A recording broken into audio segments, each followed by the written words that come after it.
तो आइए दोस्तों, आज हम लोग पढ़ने वाले हैं हाउ फ्रीज द प्रेस के बारे में। ठीक है, अब इसके जो सबसे पहले इसके राइटर का नाम जान लेते हैं। तो डोरोथी एल सेयर्स इसके राइटर का नाम है। ठीक है, तो इसमें जो है सबसे पहले हम लोग क्या करने वाले हैं, तो वो है ऑब्जेक्टिव क्वेश्चन। ठीक है, ऑब्जेक्टिव क्वेश्चन से दोस्तों बहुत ही ज़रूरी होता है, क्योंकि ऑब्जेक्टिव क्वेश्चन से ही आप जो है मार्क्स उठा पाएंगे। और जो है जो भी जो है शॉर्ट आंसर लॉन्ग आंसर जो होता है वो तो करेंगे ही करेंगे, लेकिन ऑब्जेक्टिव अगर आपका हो जाता है तो ज़्यादातर लोग जो है इस पे ही डिपेंड रहते हैं। तो चलिए देख लेते हैं कि हाउ फ्रीज द प्रेस में जो है क्या क्या चीज़ जो है आता है। तो सबसे पहले देखते हैं हम लोग, When we speak of the freedom of the press, we usually mean freedom in a dash sense। जब भी हम लोग प्रेस के फ्रीडम है ना, प्रेस के फ्रीडम के बारे में बात करेंगे, स्वतंत्रता के बारे में बात करेंगे। प्रेस की स्वतंत्रता क्या होता है कि वो जो चाहे वो छापे। ठीक है ना, मतलब कि सच्चाई छापे, मतलब बिना डरे बिना ये से सच्चाई को छापे। तो यही होता है फ्रीडम ऑफ प्रेस। तो जब अगर फ्रीडम ऑफ प्रेस हम बोल रहे हैं तो इसका मतलब क्या होगा, हम लोग क्या चाह रहे हैं, हम लोग तो फ्रीडम ऑफ क्या चाह रहे हैं हम लोग। ठीक है, तो हम लोग टिक मारेंगे टेक्निकल पे। ठीक है, हम लोग जो है वी यूजुअली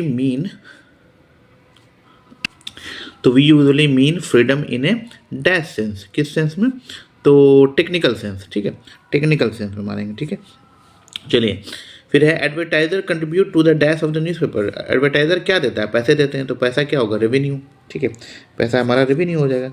फिर every dash lives in a perpetual precarious balance. तो ये क्या हो जाएगा हमारा, तो every dash lives in a perpetual. तो एवरी डैश क्या, every man book story newspaper, तो न्यूज़पेपर होगा।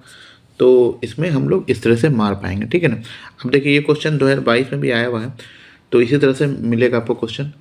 अब देखिए बड़ा खूबसूरत क्वेश्चन है कि जो प्रेस होता है ना, वो वार के टाइम में क्या होता है, वार के टाइम में उसमें रिस्ट्रिक्शन लगे होते हैं कि नहीं। हाँ, रिस्ट्रिक्शन लगे होते हैं। जी हाँ दोस्तों, तो are these restrictions on press in time of war, यानी कि क्या रिस्ट्रिक्शन लगे रहते हैं जब जो है वार का टाइम होता है, जंग का टाइम होता है, उसमें रिस्ट्रिक्शन लगे होते हैं। तो इसका जो आंसर है देखिए यहाँ लिखा हुआ है, yes there are restriction on press. Press पे रिस्ट्रिक्शन होता है during the time of war. In fact all liberties are restricted in times of war. जितनी भी लिबर्टी होती है, जितनी भी उनको छूट मिली होती है, सारी छूट को ये वार के टाइम में ख़त्म कर दिया जाता है, रिस्ट्रिक्शन लग जाता है। ठीक है, तो ये बात आप लोग को पता रहना चाहिए। ठीक है, तो आइए दोस्तों, अब हम लोग कर लेते हैं हाउ फ्रीज द प्रेस का समरी रिवाइज। ठीक है, समरी रिवीजन चलेगा, फटाफट रिवीजन करेंगे हम लोग। देखिए, तो पहला क्या है, पहला जो हम लोग को लिखना है प्रेस के बारे में, how free is press is an essay written by Dorothy L Sayers. ठीक है, ये बात तो लिखना ही लिखना दोस्तों, चाहे किसी को कुछ आए चाहे नहीं आए। राइटर का नाम पहले वाली लाइन में लिखना है। दूसरा पॉइंट देखते हैं, in this essay she expresses her views against the misuse of the freedom of press. तो फ्रीडम ऑफ प्रेस यानी कि प्रेस की जो स्वतंत्रता होती है उसका जो मिसयूज होता है उसके बारे में खुल के बातें कही गई है इस ऐसे में। ठीक है, किसने कहा, डोरोथी एल सेयर्स ने कहा। अगला देखते हैं, the press is not as free as it is suppose to be. तो प्रेस जो है फ्री नहीं है जिस तरह से वो होना चाहिए। As it is control by, है ना, ऑनर्स एंड एडवर्टाइज़र। तो जो प्रेस है वो फ्री तो है नहीं, वो किसके द्वारा कंट्रोल हो रहा है भाई, या तो ऑनर के द्वारा या एडवर्टाइज़र के द्वारा। ऑनर कौन होता है, तो प्रेस का मालिक, मालिक जो खोला है। और एडवर्टाइज़र कौन होता है, जो उसको पैसे देता है। तो जो पैसा देता है वही तो माई बाप हुआ ना, ऑनर माई बाप हुआ और एडवर्टाइज़र माई बाप हुआ। अगर देखा जाए तो एडवर्टाइज़र ही माई बाप हुआ, क्योंकि ऑनर तो पैसा जेब से लगाएगा नहीं, वो कहाँ से लगाएगा, एडवर्टाइज़र से लगाएगा।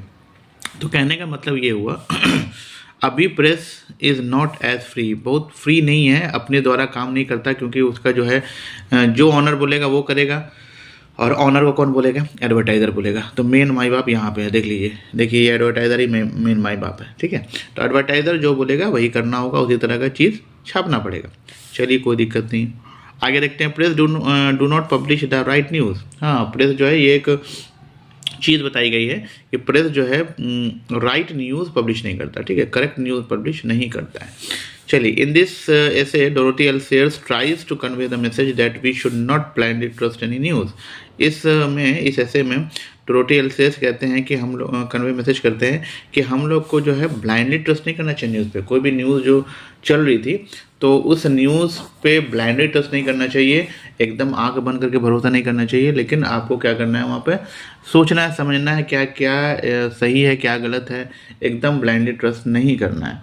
तो ये बात जो है डोरोथी एल्सियस से कहा है। क्यों ट्रस्ट नहीं करना है? इसलिए ट्रस्ट नहीं करना है क्योंकि जो झूठ भी लिखा जाता है, कुछ बढ़ा चढ़ा के भी लिखा जाता है, तो ये सारी चीज़ जो है डोरोथी एल्सियस ने कहा है। तो उम्मीद है दोस्तों ये तो आपको समझ में आ ही गया होगा। चलिए अब आगे देख पढ़ते हैं हम लोग। चलिए दोस्तों अब हम लोग जो है द अर्थ के बारे में ऑब्जेक्टिव, द अर्थ का ऑब्जेक्टिव देख लेते हैं। इसका भी ऑब्जेक्टिव जो है बहुत ही आसान है, आप लोग कर पाएंगे। इसके जो राइटर है एमी बेट्स है, ठीक है। तो ये चीज़ को तो आपको याद करना ही करना है, ठीक है, ये वाला पार्ट, ठीक है। चलिए अब आगे देखते हैं कि इसमें क्या क्या ऑब्जेक्टिव क्वेश्चन पूछ सकता है। तो देखिए पहला है Benji understood about the business of, ठीक है। बेंजी जो है क्या चीज़ के बिजनेस के बारे में जान गया था? तो ये जान गया था हैंस के बिजनेस के बारे में। किसके? हैन के बिजनेस के बारे में। चलिए मुर्गी पालन, ठीक है। How many hens were at the first kept by Benji? Benji ने जो मुर्गी रखी थी तो कितने थे शुरुआत में? तो शुरुआत में थे इनके पास ए डजन, ठीक है, मतलब 1 दर्जन मुर्गियाँ थी। चलिए deeply and painfully upset they went to the man named Sanders and told him how it was is from, ठीक है। तो ये जो है कहाँ से लिया गया है, ये आता है इस तरह का कुछ कुछ क्वेश्चन जो कि पता करना पड़ता है कहाँ से लिया गया। तो ये लिया गया है द अर्थ से, ठीक है। ये 3 क्वेश्चन दोस्तों हम लोगों ने कराया। अब आगे देखते हैं, एक आता है जो है समरी आता है। चलिए समरी को देखना पड़ेगा। चलिए समरी तो खैर द अर्थ का हम लोग देख ही लेते हैं। समरी वैसे मैंने इम्पोर्टेंट इस बार नहीं डाला है, लेकिन फिर भी थोड़ा सा पढ़ लेते हैं, स्टोरी क्या है देख लेते हैं।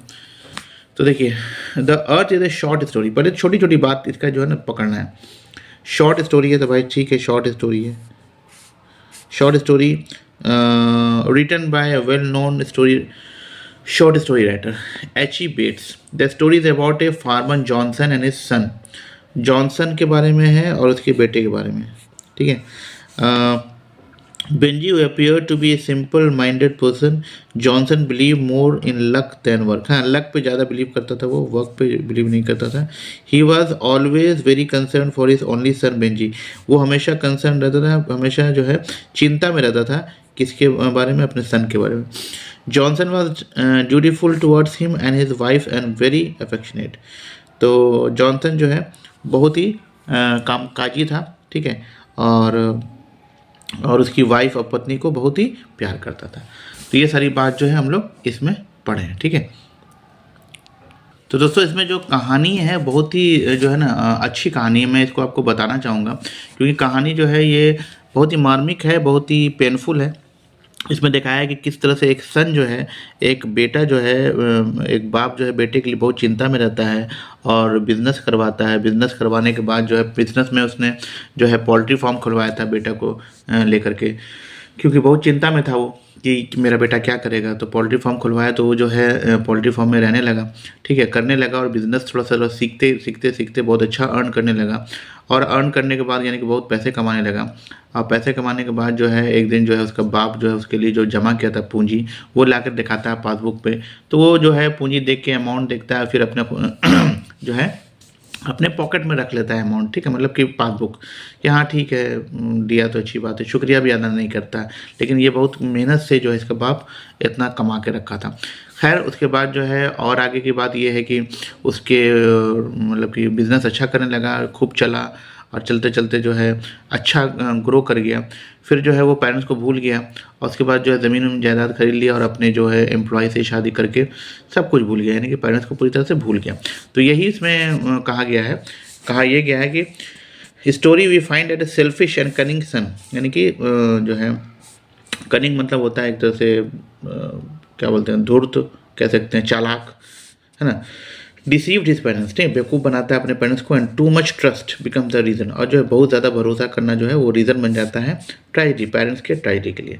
तो ये बात को समझना है और इससे ज्ञान में नॉलेज भी लेना है कि इस तरह से माँ बाप को नहीं करना चाहिए। वो बहुत जिम्मेदारियों से तो आपको पाले हैं, पोसे हैं, ठीक है। तो ये बात जो है बहुत अच्छा कहानी है, ये द अर्थ जो है बहुत अच्छा कहानी है, ठीक है।